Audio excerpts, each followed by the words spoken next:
Thank you. Yeah, it's actually kind of funny going after Zeke because there's so many overlaps between their tactility in Indiana Jones and the tactility in Metro. I am Ruben, like he just announced me as. I'm a principal gameplay designer at Vertigo Games. I'm specifically part of the studio in Amsterdam. I've been making VR games for almost a decade now. The last few years, we had an exciting opportunity. We had the challenge to develop the first VR Metro title. Metro, if you're not familiar with it somehow, started out as a series of books by the author Dmitry Glukhovsky and was later brought to life by the talented 4A Games. And both of those immersed the players or readers in post-apocalyptic Russia, mostly Moscow, where humanity survives in the metro tunnels after nuclear war and fights creepy crawly monsters. The games are known for that tactile survival action, the detailed gunplay, and a unique, gritty, mysterious atmosphere. It's almost as tactile as Indiana Jones just now. It's a natural fit for VR, which promises to amplify that already tactile experience and immerse players further. Yet that strength, VR's immersive nature, leads players to expect reality. Their mental model of the world, their expectations, and their learned behaviors are readily applied to that virtual one. And that creates an interesting challenge. Can we design interactions that meet these expectations? In the talk, I'm going to share a few topics on how we approach this for Metro Awakening.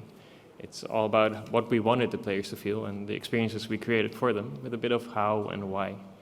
And all of those together should come together as the illusion of tactility promised in the title of the talk. The foundation of it all is the feeling of control. In Awakening, this mostly refers to the control over your virtual hands. To immerse the players fully, it's critical that they feel ownership of these. The more equal you can make the two, their physical hand and their virtual hand, the closer you get to what we call hand parity, the better. You want to fool the player in such a way that they feel like their virtual hands are their very own. It's their primary interface to interact with the world. For us, we chose to do this with a bespoke kinematic solution instead of using physics. And it's a valid method, and there's plenty of games that use it. But we really wanted to ensure that we always had perfect control and didn't run into physics bugs where your hand starts flying away or stuff like that. It's very uncomfortable and breaks that little illusion of control or feeling of control. Hand parity, of course, is affected by more than just movement. We created the gloved hands in Metro quite deliberately and tweaked them to be somewhat average, close to an average hand. And it's things like small offsets to where the wrist is or the angle of the hand. Maybe the fingers are too long or the palm is too big. It's all these tiny little things that give the feeling of something being off. Some research even says that if you have very clearly gendered hands, it can prevent immersion for the opposite gender. I have to mention it, but of course there's many VR games that also use this sort of full body avatar, which represents your arms and maybe even your body. For us, at the start of development, we chose not to do this because, well, in all honesty, it's a very tricky feature to get right. And in my opinion, a bad full-body avatar is more likely to break that immersion than it is to add to it. If your elbow starts being in the wrong position, it's like you're not in control anymore. The last part of this, it's funny again, it's the ability to grab and hold objects, and we too used a similar hand pose-driven system that allowed us to determine where the players would grab the object and how it would look. And it had some features like being able to rotate around a pivot or slide along a line. It's not the craziest, most complex system out there, but it did the job well. With that foundation of control and hand parity, we can move on to another area of focus. For us, this is designing interactions that feel natural and intuitive. And for this, I'm also going to talk about doors. They may sound a bit boring, but they are, as Zeke said, is super complex compared to your average object. And for me, they're just a really good example of the problems you may encounter in VR. For me, I find that many VR developers instinctually tend to think that if you recreate an object exactly as it is in the real world, they will become a good VR interaction as well. And when explaining why that might not be the case, there's a really nice example that Gary Davis from Valve gave at a talk about the doors in Half-Life Alyx. the prototyping process for them. In there, they started with a similar assertion. The closer we get to reality, the closer we get to simulating the player's experience of reality. Yet that assertion, however, is false. They discovered it after several iterations of door interactions, with the final one for this sort of conclusion being a door with a handle that would accurately move down and control the latch and the door's lock state and all that kind of stuff. But when they playtested that door, people would walk up to the door, grab the handle, and fail to open it. Why? The player didn't turn the handle. I didn't know I had to. It's kind of a crazy statement from anyone that's ever opened the door. But it's, in a way, logical. It's where the first problem or the challenge in creating tactile interactions in VR really becomes apparent. In real life, when you grab a door handle, there's a bunch of tactile signals that are processed subconsciously before it can ever become a conscious act. There's this feeling of resistance when you grab the handle. It's when you push it down fully, your arm gets stopped. There's maybe micro movements in the door as it's unlatched. All of these things are great, but recreating a door perfectly in VR just ends up not working to recreate that experience because we don't have this tactile feedback. Well, I would like to say otherwise. VR, despite the advancements, still has relatively simple controllers. The haptics differ between them, if you even have a haptic sense, because there's hand tracking now too. And there's nothing that blocks your arm from moving. There's nothing that stops your arm. It's all that kind of stuff that means that the subconscious doesn't get the information it needs, doesn't get that pattern, and then opening a door becomes this conscious act, and that breaks the immersion. The solution is simple. Make opening a door, even if it's realistically simulated, a non-event for the player to perform. What we ended up doing, similar to what Valve did before us, is not to make it a button press or anything like that. It's to enhance the player's input with a subtle animation. When grabbing the door handle, it's just pushed down for you, and the door is just unlocked. You're still hitting the same mental experience. You have to grab the handle, you have to move your arm physically to open it. After it's open, you can do all kinds of things. You can open it by pushing on it. You can grab the side and throw it open. There's all these sort of little expectations we do meet. But it's that initial moment when the door is latched that is done for you. It's kept subconscious for you. Hold on. The reason we can get away with it is because of, your proprioception, which is a fancy word for your body's ability to sense the location of the parts, the movement, orientation, all that kind of stuff. It's surprisingly malleable, especially when you have a big old VR headset stuck on your face. And because it is, we can get away with enhancing these gestures in a way that makes certain actions subconscious, but still makes them look realistic and immersive. Players won't notice. Carrie Davis reported that when players tried their doors out after the implementation of the animation there, they didn't realize that the game had moved their hands for them.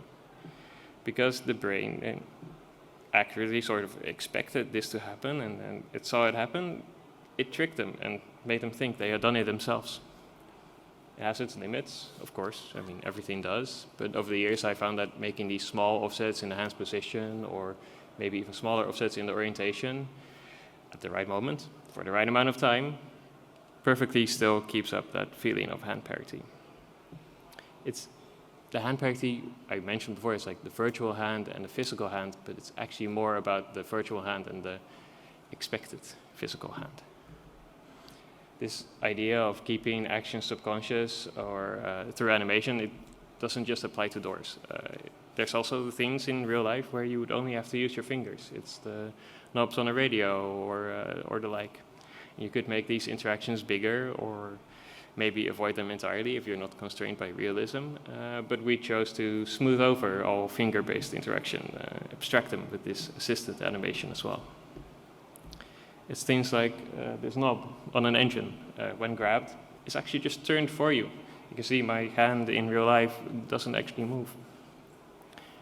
It's an abstraction meant for those players that don't turn the hand or forget to avoid that break in immersion. And even if some people still end up doing it anyway, the animation does that too. So hand parity is kept intact for them. Animation or small subtle hand movements also apply to things where pressing a button does actually instigate an action. It's not necessarily just for the intuitive moments. It's like when holding this pistol, the Tokarev, you press the face buttons and the thumb moves to accurately sort of do the action you're trying to do. And that finger movement really, when you think about it, the whole hand pose system, all you do is press the grip button, but your fingers conform to the object and assume a position that makes sense. With that, we've established a feeling of control for the player, and now we have a tool or concept we can use to keep actions subconscious and intuitive. But of course, we can apply that concept to more topics. Next for us is to make things feel like they have friction. What about the things, right? Where you want to give the player a specific feeling or experience that they may not have in reality. Doors are doors, and you want them to open easily, and most are. But there are other interactions, like things like valves and levers, that we generally wanted to feel heavy and rusty and give the player this sense of friction. After all, we're in the post-apocalypse. It's not kept up and oiled every day. We also play with the player proprioception here to achieve that desired experience. Friction, when you think about it, is another one of those concepts you could use physics for, but to sort of really ensure that control, we again leaned into handcraft in these moments to really ensure that the player had the intended experience. Where we kept actions subconscious through animation before, the things we do to create this feeling of friction are more gradual. For one, we had the option to only apply a percentage of the hand's real movement to the object in the game, so it's effectively slowly disconnecting the virtual and real hand. With the right haptics, that doesn't feel dissimilar to pushing against something and having your hands stopped or slowed, even if in reality they are not. If you think about this whole interaction as this 0 to 1 movement, right, like pushing a lever, we had an option to then remap that into this 0 to 1 alpha onto a curve, and we could create plateaus or slow starts to simulate those moments where it might get stuck as you're moving it. The last is pretty obvious. We used interpolation for a bunch of these values, where we also ensured that it would visually progress to the curve, but it added this nice feeling of lag. All of them together still rely on the appropriate visuals and solid audio. I don't have audio, but you can believe it, I'm sure, and well-tweaked haptics to become as believable as possible for the player. And if you look at it, and we did quite a lot of experiments, it was super easy to over-tweak them. If you pushed any of these three too strong, the hand parity is pushed too far, and that immersion just breaks. But I think the subtle application that we ended up with did create some very nice, solid tactile interactions. As a semi-related tangent, I mentioned this sort of system to allow the hand poses to smoothly rotate around an object, but we ended up not using it very much for these particular actions, because even though it helped hand parity, having the hand constantly move as you're holding something felt like you didn't have a solid grip. It's like you're opening this slippery jar. Because of that, we ended up using this sort of system where if your hand exceeded a certain threshold, it would re-grab, like a little moment where your hand opens and grabs it, which kept that feeling intact, but also kept the hand parity intact. You might have noticed me alluding to the gunplay with all of this. It's where this feeling of control and the intuitive interaction and the sense of friction all come together. It wouldn't be Metro without some cool guns, right? But there's one more topic to really talk about here too. And that is, well, I call it feeling skilled, but really it's asking, like, what should the player feel? In contrast to doors, I would hope that reloading a Kalashnikov isn't something that everyone in this room can do subconsciously. Yet, because of all the other media you've maybe consumed beforehand, you may expect that you could. I'm sure there's some out there that look at something like Call of Duty and think like, yeah, I could do that. And beyond that, what about the player character you're embodying? In our case, you're not some kind of blank slate, you're Serdar. You're someone with experience with the Metro and the guns found within. Because of that, we wanted to make the players feel skilled, to simulate the character's experience and their own expectations. And that means we assist the player throughout the process, like when reloading. I don't have to do a complex motion to reload this shambler, this shotgun. It's like with the doors, it's not about sacrificing the amount of steps required or changing them in a way. We still want to keep up that realism. You still have to remember and perform all of the steps, but the goal was that you shouldn't struggle to execute any of them. The memorization of steps and this whole process, it still offers you the potential as a player to gain some mastery over the weapons, but it's also in a panicked situation, as I'm sure you will have when you fight a mutant, you can introduce panic in a way where if you forget some of the steps, it gives that survival horror gameplay vibe that we really wanted to have as well. Tricky part with weapon interaction and this feeling of feeling skilled, this comes from a concept I kind of skipped over before, and it's just a fun analogy that I keep thinking of. It's when playing with VR controllers, at times it can kind of feel like you're trying to do things while wearing boxing gloves. Your finger movement is limited, and grabbing is kind of hard to do. It's a huge, bulky thing, and you can't really feel what you're doing clearly. I can't imagine wearing those while doing detailed interaction, right? As developers, all we have is the player hand position and rotation over time to sort of intuit what they want to perform. What object do they want to grab? For the weapons, which have a lot of interactions in close proximity, we really had to very carefully divide the areas around them to avoid the player grabbing the wrong element at the wrong time. While it could have been cool, it's also why we didn't allow you to grab various other parts of the gun, like the parts highlighted in blue. The problem here is that when you fail to recognize your player's intent accurately and they grab the wrong element, they will feel less skilled than we want them to, even if they ended up blaming their own dexterity for it and not the game systems. And early on in production, I think we had a good balance, but this was in a really calm shooting range-like area, and it obviously starts falling apart in stressful situations like fighting with a mutant. The quicker the player tries to do things, the more likely they are to fail. They may bring their hand over to the weapon bolt, because you have to pull it to chamber a new round, but do it too quickly and forget to press the button, or overshooting that carefully placed grab for you. It's moments like these that we didn't want them to feel too punishing. Pressing a button here shouldn't be the crucial part. In real life, you would have felt that bolt as you went past. And because of that, for some of these weapon bolts, we made it so that if you make the right gesture, the game would just grab them for you. Later on in the project, we also added the concept of lenience, where interacting slightly early or late, or pressing that grip button too early or too late, still allows you to grab the object. I show it here in slow motion. It's kind of like Coyote time for platformers, but applied to grabbing in VR. And I think both this auto grab with the right gesture and lenience were the right choice, but they were in the perfect system, and there's a few false positives that I noticed while watching players play the game after release.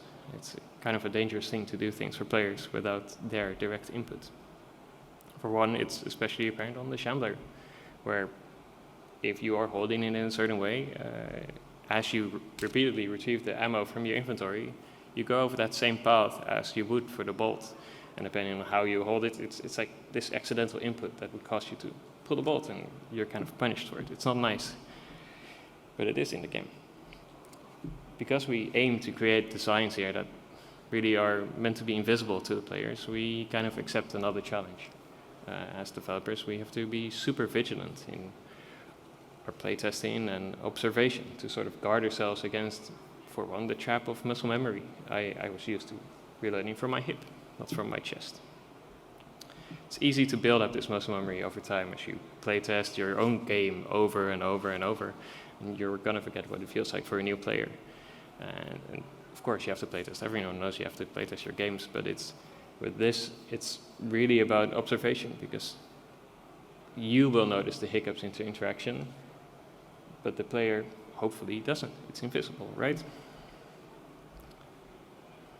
Looking at reviews and comments about Awakening online, I haven't really spotted many discussions that go into detail about this whole friction and the doors and opening the valves and other kinds of. Yes, there's some mention of grabbing the wrong thing at the wrong time, but overall, players call it super immersive, and I think that, to me, suggests we're on the right track. If you look at the 4 things, and this whole tactile illusion in Awakening, it really hinges on these core ideas. It's the feeling of control, starting off by giving that player that feeling so that they feel like their hands are really theirs. And then subtly removing that control to meet their expectations and to maintain these intuitive subconscious interactions. It's about playing with their proprioception or their sense of self to create that believable world, the frictive world in our case, but maybe something else for someone else. It's about abstracting interaction where possible to empower the player and make them feel more skilled than they may be, to smooth over those awkward moments. It's about really simulating a believable, engaging experience. It's not about replicating reality. And honestly, not everything I'm saying in this talk may resonate with every player or every studio that develops VR games. Everyone will approach things differently, and it really also depends on the game you're developing. We went for this tactile realism to really reach that level that Metro also did, to do justice to the franchise. But a game like Batman Arkham Shadow, which came out recently, is quite arcadey with lots of UI, but really nails that intended feeling of being Batman, right? What I hope, at least, is that the talk maybe inspires you and gives you an understanding of how you may approach similar game development. If Machine Games ever wants to do a virtual reality Indiana Jones, hopefully this gives you some information, right? With some luck, having a lens into how we approach it helps you and other developers push VR further. It's still quite a new medium. And if you're particularly interested, feel free to come and talk to me afterwards, and I'd be happy to share some details. And maybe we're still looking for technical designers to do cool stuff like this with me as well. That's it. All right, thank you.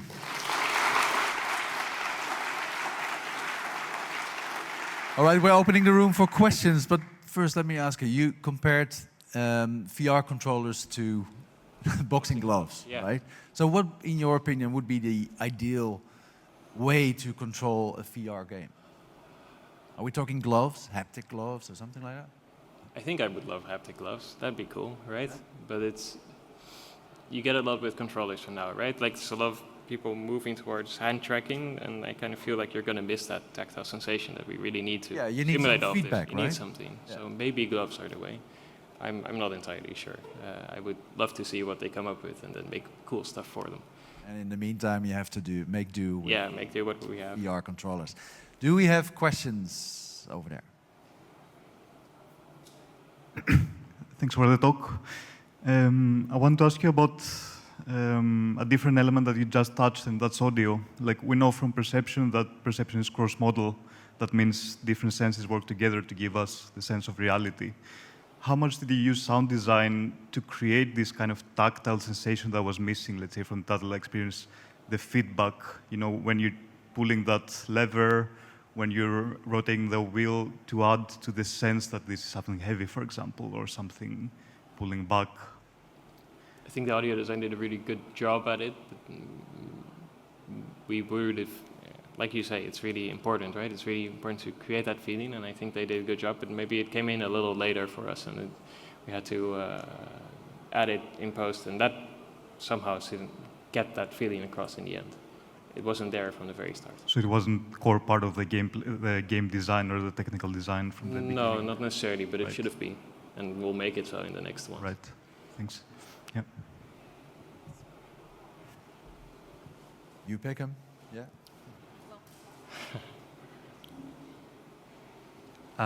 There has been a recent development of technology using electromagnetic waves to recreate texture. What do you think will be an impact of such technology on VR experiences? Probably cool, but also kind of, is it necessary for a virtual reality game to feel the things as you move your hand past them? I mean, it's going to help the immersion, but it's adding detail to maybe things that don't necessarily require it. There's some other cool stuff with the electric signals. I think there's like this bracelet someone tried at some point where it would read your brain waves and move the hand in a way that you're thinking you're going to move it. And that's really cool for people with limitations or disabilities where maybe they can move their hand fully, but their brain still sends the right signals. And then in-game, it can actually work. I think that's really cool. necessarily feeling heat or touch or the friction of a wall. It's going to be cool, but I don't think it's a necessity for VR to evolve.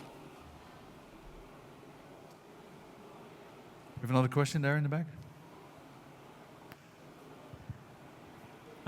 So I was wondering how you guys handled kind of two-handed weapons in the game, because in a lot of the VR shooters, they're played as a very frustrating experience when you let go of the trigger hand, for example. So yeah, I was kind of wondering how you guys handle the positioning of a physical object when you don't have that physical object in real life. So your hand's moving around a lot.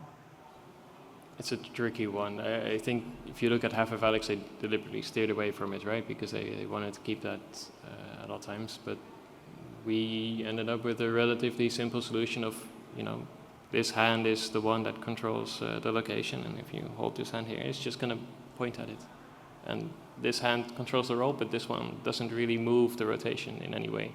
And that means I might grab it here, but someone else might grab it here, and it sort of still works just as fine, even though their hands might not be in the right position in that sense.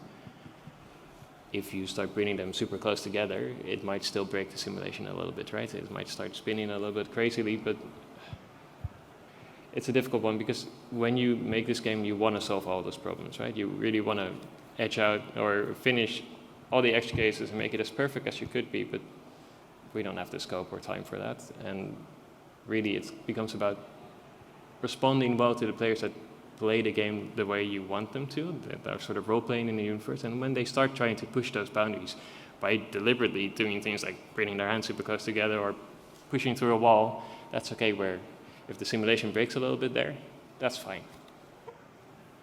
Okay, one final question, and then we break for lunch. I have to go all the way, but just pass it. Yeah, thank you for your talk. Really interesting.